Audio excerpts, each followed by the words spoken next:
नमस्कार दोस्तों, स्वागत है आप सभी के एक बार फिर मेरे YouTube चैनल पे। दोस्तों, भारतवर्ष के समाज में अक्सर देखा गया है कि जब परिवार के अंदर अपने ही सदस्य दुख और तकलीफ के साथ जूझते हैं तो अमूमन एक दो सदस्य उनके बारे में चिंता करते हैं, फिर चिंता करना धीरे धीरे छोड़ देते हैं। लेकिन अगर वही समाज के अंदर उसके पड़ोस में रहने वाले लोग किसी तरीके से तकलीफ में आए, किसी तरीके से कोई दुखों का सामना करें, तो हम लोग क्या करते हैं, बड़े उनके बारे में चिंता करने की, विचार विमर्श करने की आदत अपने अंदर डालना शुरू कर देते हैं। लेकिन दोस्तों, ये बात मैं आपको क्यों बता रहा हूँ, क्योंकि रिसेंटली भारतवर्ष के सोशल मीडिया पे कुछ ऐसा ही चीजें वायरल हो रहा है जिसके बारे में भारतीय लोग बड़ी बड़ी बातें कर रहे हैं और अपने दुखों को जो है वहां पर शेयर कर रहे हैं। दरअसल मामला क्या है? मामला ये है कि इजराइल और हमास के बीच में कई महीनों से जंग चल रहा है और जंग की शुरुआत हमास ने की थी। और रिसेंटली इजराइल ने जब गाजा के रफा शहर पे, वहाँ के रिफ्यूजी कैंप पे हवाई हमला किया तो उस हवाई हमले में बहुत सारे लोग मारे गए, 40 से ज़्यादा लोग यहाँ पे मृत्यु हो गई, क्योंकि बहुत सारे लोग वहाँ पे रिफ्यूजी थे। तो इस हमले के बाद पूरी दुनिया में इजराइल की निंदा की गई है, स्पेशली यूएसए ने उसकी निंदा की, फ्रांस ने की और इंटरनेशनल क्रिमिनल जस्टिस कोर्ट ने भी इजराइल की निंदा की और हवाई हमले रोकने के लिए उनको यहाँ पर ऑर्डर भी जारी कर दिया गया।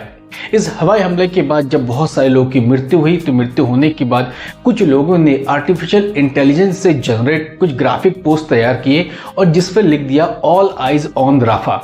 उसके बाद क्या था? उसके बाद सोशल मीडिया पे ये एआई जनरेटेड ग्राफिक जो पोस्ट है वो वायरल होने लगा, लोग इसको पोस्ट करने लगे, तो कुछ लोग इसको रीपोस्ट करने लगे और अपने अपने जो फीलिंग्स है वो शेयर करने लगे। सोशल मीडिया पे जब ऑल आइज ऑन राफा के पोस्ट को किया जा रहा है वायरल, उसके बाद लोगों को इस बातों पर समझना चाहिए कि आखिर इस जंग की शुरुआत किसने की थी। इजराइल और हमास के बीच में जो जंग हो रहा है इसकी शुरुआत किसने की थी, किस तरीके से इजराइल के पहले नागरिकों के उसके निर्मम तरीके से हमास के आतंकवादियों ने उनकी हत्या कर दी। उसके बाद इजराइल के महिलाओं के साथ किस तरीके से उनका बलात्कार किया और उनके बच्चों को किस तरीके से निर्मम तरीके से हत्या कर दी। हमें इन चीज़ों पर भी फोकस करना चाहिए, इन चीज़ों पर भी बात करनी चाहिए, क्योंकि जिस तरीके से भारत सहित बहुत सारे देशों में इस पोस्ट को वायरल किया जा रहा है, लोग अपनी फीलिंग शेयर कर रहे हैं, लेकिन इन पर भी आपकी विचार होनी चाहिए। और जब सोशल मीडिया पर, स्पेशली ट्विटर पे या इंस्टाग्राम पे या फेसबुक पर ये सारी चीज़ें पोस्ट होते हैं तो लोग अपनी बातें शेयर करते हैं और इन बातों को शेयर करने के साथ हैशटैग जो इनका जो स्टेटमेंट है ये भी बहुत ज़्यादा वायरल होता है। और इन चीज़ों पे भारत के बॉलीवुड कहाँ पीछे रहने वाले, बॉलीवुड के लोग भी इस पर कूद पड़ते हैं, साथ में कुछ क्रिकेटर्स होते हैं वो भी उस पर आ जाते हैं, सपोर्ट करने के लिए आ जाते हैं। लेकिन इन लोगों को समझना चाहिए, जब ये लोग इन चीज़ों पर अपना सपोर्ट करते हैं, आपको लोकतांत्रिक हक है, डेमोक्रेसी है, आप किसी भी चीज़ को सपोर्ट कर सकते हैं, अपना मत दे सकते हैं, लेकिन ये लोग कहाँ जाते हैं जब भारत में महिलाओं के साथ अत्याचार होता है, भारत में हिंदुओं के साथ नरसंहार हुआ, तब ये लोग कहाँ जाते हैं, तब इनके पोस्ट कहाँ जाते हैं, तब ये लोग खुले मन से अपनी बातें क्यों नहीं करते? क्यों? किस बात का डर होता है इन्हें? अपने करियर का डर होता है या कोई बहुत ज़्यादा इन पर प्रेशर होता है या किसी स्पेशल काइंड जो दूसरे समुदाय हैं इनको इनके साथ अपना बिहेवियर खराब ना हो जाए, इनके मैनरिज्म खराब ना हो जाए, इसलिए वो चुप रहते हैं। भारत से लगभग 4000 किलोमीटर दूर फिलिस्तीन के गाजा के राफा में हुए इस प्रकार के हमले के लिए बॉलीवुड सामने आ चुका है, हैशटैग के साथ उन्होंने इस पर अपना समर्थन दिया है। ऑल आइज ऑन राफा के पोस्ट वायरल कर रहे हैं जिनमें बॉलीवुड के बहुत बड़े कलाकार भी हैं।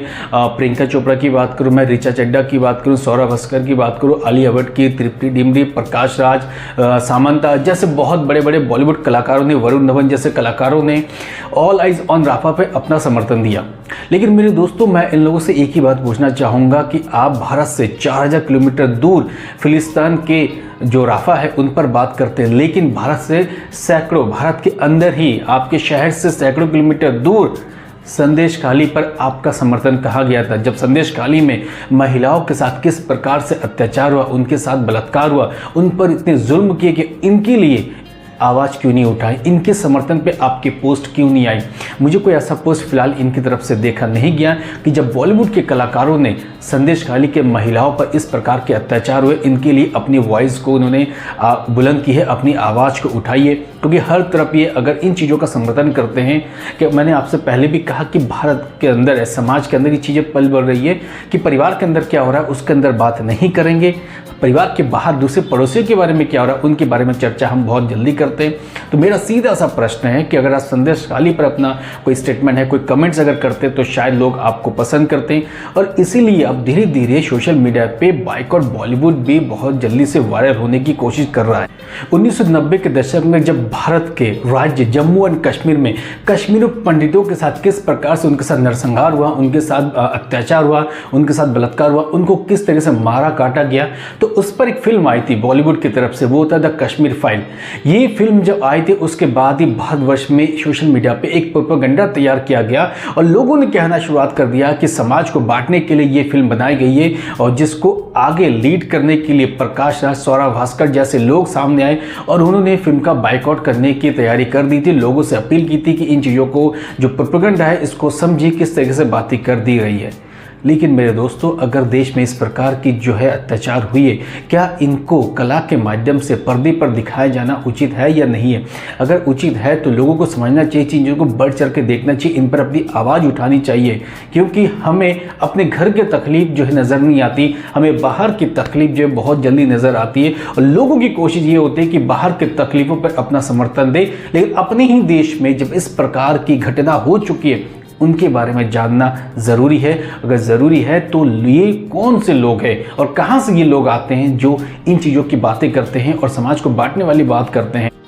एक तरफ जहाँ सोशल मीडिया पे बॉलीवुड के कलाकारों द्वारा और बहुत से क्रिकेटर द्वारा ऑल आइज ऑन राफा के समर्थन पर पोस्ट और रिपोस्ट किया जा रहा है, तो वहीं दूसरी तरफ OTT के बिग बॉस के विनर और मशहूर यूट्यूबर एल्विश यादव ने कुछ ऐसा पोस्ट किया जिससे वो पोस्ट वायरल हो चुका है और बहुत सारे लोग उनका समर्थन भी कर रहे हैं। आप इस वीडियो पे देख सकते हैं, मैंने कुछ पिक्स यहाँ अपलोड किए हैं किस तरीके से लोग एल्विश यादव का सपोर्ट कर रहे हैं, क्योंकि उन्होंने क्या लिखा, उन्होंने लिखा ऑल आइज ऑन POK, पाक ऑक्युपाइड कश्मीर। तो लोगों ने उनके शेर दिल पर भरपूर समर्थन किया, उन्हें सच्चा भारतीय बताया कि एक तरफ जहां ये लोग ऑल आइज ऑन राफा पर समर्थन कर रहे थे, तो दूसरी तरफ ऑल आइज ऑन पाक का पोस्ट अपलोड करने के बाद लोग उन्हें शेर दिल तक कह रहे हैं। सो दोस्तों, इस वीडियो पे जस्ट आपको बताना था कि अगर हमला होता है, एक देश दूसरे देश पर हमला करते हैं, तो कतई ये चीज़ बर्दाश्त नहीं होनी चाहिए, क्योंकि इस देश में शांति के साथ सभी को रहना चाहिए। और जब हमले एक देश से दूसरे देश पर होते हैं तो उस पर जान माल की हानि आम इंसान की होती है। लेकिन दोस्तों, अगर हम किसी चीज़ पर पोस्ट कर रहे हैं तो हमें ये भी देखना चाहिए कि जब अपने ही देश में इस प्रकार के अत्याचार हो रहे, उस पर हमारे पोस्ट क्यों नहीं होते और उस पर पोस्ट वायरल क्यों नहीं होता। तब ये बॉलीवुड का जो गैंग है वो कहाँ चले जाता है, बॉलीवुड की जो दोहरा चरित्र है वो कहाँ चले जाता है। तो बॉलीवुड का जो दोहरा चरित्र है इनको समझना चाहिए, इनको जानना चाहिए कि ये लोग कहाँ उस टाइम चले जाते हैं। इसलिए मैंने इस वीडियो पे आपको ब्रीफली ये चीज़ें बताने की कोशिश की है। अगर मैं फैक्ट्स को ढूंढने जाऊंगा तो मेरे पास बहुत सारे फैक्ट्स होंगे जिस पर बात करते करते शायद सेशन खत्म नहीं होगा। तो दोस्तों, वीडियो पे इतना ही जितना मैंने आपको बताने की कोशिश की। अगर वीडियो पसंद आए तो उसको शेयर जरूर करें और वीडियो पूरा देखने के बाद अपने कॉमेंट्स जरूर दें। दोस्तों, कल फिर मिलते हैं एक और नए वीडियो के साथ। Thank you.